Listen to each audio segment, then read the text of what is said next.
ஈஸ்வர என்றே மனதினில் எண்ணி அண்ணாமலையினை வலம் வருவோம். ஜோதிலிங்கேசா வழி துணையாய் வருவாயே.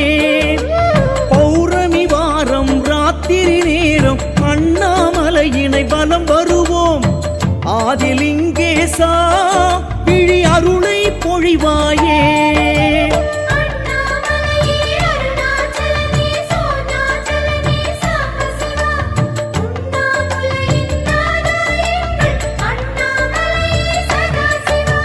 பௌர்ணமி வாரம் ராத்திரி நேரம் அண்ணாமலையினை வலம் வருவோம்.